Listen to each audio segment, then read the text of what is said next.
ത്രികാലജ്ഞാനിയായ സർവസ്രഷ്ടാവ് അവന്റെ പ്രവാചകന്മാരിലൂടെ പഠിപ്പിച്ച ലോകാവസാനത്തിന്റെ ലക്ഷണങ്ങളെല്ലാം ഇന്ന് പുലർന്നു കഴിഞ്ഞിട്ടുണ്ട്. വാക്കുപാലിക്കുന്നവർ ഇല്ലാതാവുക, ദുഷ്ടന്മാർക്ക് മാന്യത കൈവരിക, കഴിവുകെട്ടവർ അധികാരത്തിൽ വരിക, ലജ്ജ ഇല്ലാതാവുക, സ്ത്രീകൾ വസ്ത്രം ധരിച്ച നഗ്നകളായിത്തീരുക, അവർ പർദ്ദ ധരിച്ചവരാണെങ്കിലും ശരി, സ്വവർഗരതിയും വ്യഭിചാരവും വർദ്ധിക്കുക, ജാരസന്താനങ്ങൾ പെരുകുക, പ്രായപൂർത്തിയാകുന്നതിനു മുമ്പ് തന്നെ കുമാരീകുമാരന്മാർ നീചസംഗമത്തിൽ ഏർപ്പെടുക, ഭൂമി നിരപ്പായി വരിക, ഭൂമി അലങ്കൃതമായിത്തീരുക, തുടർച്ചയായി കൃഷിനാശം സംഭവിക്കുക, സമയം അതിവേഗത്തിൽ കഴിഞ്ഞു പോവുക, വന്യമൃഗങ്ങൾ നാട്ടിലേക്ക് ഇറങ്ങിവരിക, കരയെ കടൽ എടുക്കുക, ഖുർആനിന്റെ ലിപികൾ മാത്രം അവശേഷിക്കുക, ഖുർആനിന്റെ ആശയം ഉയർത്തപ്പെടുക, മുസ്ലിങ്ങളുടെ പള്ളികൾ വലിയ കൊട്ടാരങ്ങളായിത്തീരുക, അവ സന്മാർഗമായ ഖുർആനിന്റെ ആശയത്തെ തൊട്ട് തടയുന്നതായിത്തീരുക, അവരുടെ പണ്ഡിതന്മാർ ആകാശത്തിനു കീഴിലെ ഏറ്റവും നികൃഷ്ട ജീവികളായിത്തീരുക എന്നിങ്ങനെ നബി പഠിപ്പിച്ച ലക്ഷണങ്ങളിൽ ഇനിയും പുലരാൻ ഒന്നും അവശേഷിക്കുന്നില്ല. അക്കാലത്ത് സ്ത്രീകളായിരിക്കും അവരുടെ കിബില, ശ്രദ്ധാകേന്ദ്രം എന്ന് നബി പഠിപ്പിച്ചതും മറികടന്ന് പിതാവും പിതാമഹനും വരെ സ്വന്തം മകളെ പീഡിപ്പിക്കുന്നിടത്തോളം ലൈംഗിക സദാചാരം വഷളായിത്തീർന്നിട്ടുണ്ട്. അവരിലേക്ക് ഇനി മലക്കുകൾ വരികയല്ലാതെ എന്താണവർ നോക്കി നിൽക്കുന്നത്? അല്ലെങ്കിൽ നിന്റെ നാഥൻ തന്നെ വരികയല്ലാതെ? അല്ലെങ്കിൽ നിന്റെ നാഥനിൽ നിന്നുള്ള ചില ദൃഷ്ടാന്തങ്ങൾ വരികയല്ലാതെ?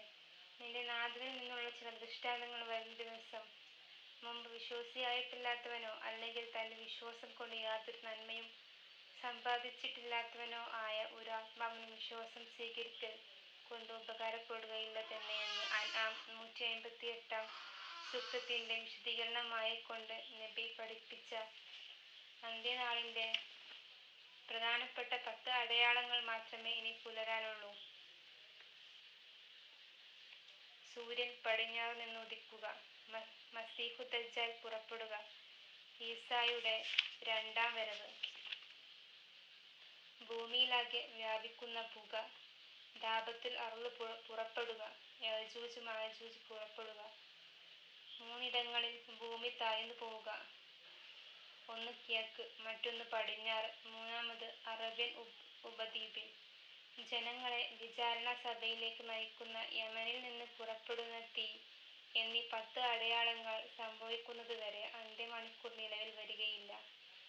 അതിലൊന്നായ മസീഹു ദജ്ജാൽ, അധർമ്മമൂർത്തിയായ കലി, അന്ത്യക്രിസ്തു പുറപ്പെടുന്നതിന് മുമ്പായി തുടർച്ചയായി 3 വർഷം മഴ കുറയുമെന്നും മുഹമ്മദ് നബി മുന്നറിയിപ്പ് നൽകിയിട്ടുണ്ട്. അതിൽ ആദ്യത്തെ വർഷം മഴയും കൃഷിയും 1/3 ഭാഗം ചുരുങ്ങുമെന്നും രണ്ടാമത്തെ വർഷം 2/3 ചുരുങ്ങുമെന്നും മൂന്നാമത്തെ വർഷം മഴയും കൃഷിയും തീരെ ഇല്ലാതാകുമെന്നും ആ വർഷത്തിൽ ഒരു ദിവസം സൂര്യൻ പടിഞ്ഞാറു നിന്ന് ഉദിക്കുമെന്നും 1 വർഷം ദൈർഘ്യമുള്ള ആ ദിവസത്തിൽ ചെടികളും മരങ്ങളുമെല്ലാം കരിഞ്ഞുണങ്ങി വെള്ളമെല്ലാം ആവിയായിപ്പോയി മനുഷ്യർ സ്വന്തം കുഞ്ഞുങ്ങളെപ്പോലും പിടിച്ചു തിന്നേണ്ട ഗതികേടിലെത്തുമെന്നും നബി പഠിപ്പിച്ചിട്ടുണ്ട്.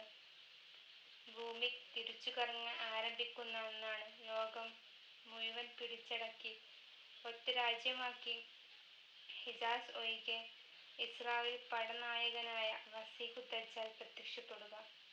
പിശാചിന്റെ മൂർത്തരൂപമായ അവന് മഴ വർഷിപ്പിക്കാനും ഭക്ഷണം ഉൽപ്പാദിപ്പിച്ചു കൊടുക്കാനും മരിച്ചവരെ ജീവിപ്പിക്കാൻ വരെ കഴിവുണ്ടായിരിക്കുമെന്നും മനുഷ്യകുലത്തിനാകെ അവന്റെ നാശം ബാധിക്കുമെന്നും നബി പഠിപ്പിച്ചിട്ടുണ്ട്. ഖുർആനിന്റെ ആശയത്തിൽ നിന്ന് അകന്ന മുസ്ലിങ്ങൾ മുഴുവനും അവന്റെ അനുചരന്മാരായി തീരുന്നതാണ്. സുന്ദരികളായ സ്ത്രീകളുടെയും ലക്ഷണമൊത്ത പുരുഷന്മാരുടെയും ക്ലോൺ കോപ്പികളെടുത്ത് വ്യാപകമായി വ്യഭിചരിക്കാൻ കൊടുക്കുന്ന അവന്റെ കൃത്രിമ സ്വർഗത്തിൽ ആകൃഷ്ടരാകാത്തവരായി മത മേലധ്യക്ഷന്മാർ മുതൽ സാധാരണക്കാർ വരെ ആരുമുണ്ടാവുകയില്ല. തുടർന്ന് സുഖ്റുഫ് 61 പ്രകാരം അല്ലാഹു ഈസായെ രണ്ടാമതും ഭൂമിയിലേക്ക് കൊണ്ടുവരുന്നതും ഈസായുടെ കൈകളാൽ ദജ്ജാൽ വധിക്കപ്പെടുമെന്നും ദജ്ജാലിന്റെ അനുചരന്മാരായിത്തീർന്ന മുസ്ലിങ്ങൾ അന്ന് ഇസ്ലാം അംഗീകരിക്കുന്ന ഇതര ജനവിഭാഗങ്ങളുടെ കൈകളാൽ വധിക്കപ്പെടുന്നതും ശേഷം ഈസ മക്ക കേന്ദ്രമാക്കി 7 വർഷം ലോകം ഭരിക്കുന്നതുമാണ്. വിശദമായി മനസ്സിലാക്കുന്നതിന് ഖുർആനിന്റെ ആത്മാവിന്റെ മുഖവുരയായ മനുഷ്യ, നീ